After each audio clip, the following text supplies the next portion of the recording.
Selamat datang ke MSA UTHM Sungai Buloh. Untuk makluman, pada hari esok kita akan adakan kelas e-base secara fizikal. Ini keadaan gambaran di lokasi program kita pada hari esok. Jadi dalam video kali ini kita nak tunjukkan video perjalanan ke lokasi program. Kita mulakan daripada Sempang 4 menghadap ke Jalan Sungai Buloh. Kalau ikut daripada maps ataupun location yang kita bagi itu, keadaan lokasi dewan tu berada di bahagian kiri daripada jalan utama. Jadi terus akan ada nampak sempang pertama bahagian kiri. Kita ambil sempang yang kedua, dia ada signboard depoh MRT dan juga signboard warna putih MSA UTHM. Kalau tak berapa jelas, kat sini kita tunjuk lagi sekali.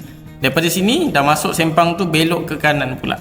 Belok ke kanan dan terus macam dalam video ni. Untuk bahagian kanan ni adalah stesen depoh untuk lokasi MRT. Kita punya tempat di bahagian hujung.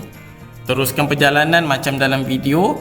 Kemudian di penghujung sempang 3 tu belok ke kiri. Daripada sini teruskan sahaja perjalanan macam dalam video. Kali ni kita ambil shooting daripada belah atas pula. Teruskan sampai ke hujung nanti akan ada nampak penghadang jalan warna merah tu. Daripada situ belok ke kanan. Kita tunjuk sikit simulator daripada kita punya van. Belok ke kanan dan maklumkan kepada pengawal keselamatan.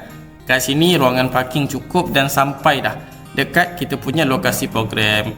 Untuk keadaan pada hari esok, kita benarkan untuk nak datang secara walk-in. Boleh jumpa Dr. Zul dan tim Esport Overseas Academic. Tanyakan soalan sebanyak mungkin, tak ada masalah. Kita bagi datang secara walk-in. Boleh bawa buku nota dan juga pen. Dan untuk makluman tambahan, sepanjang program pada hari esok ni ada sekatan jalan di kawasan Lembah Kelang.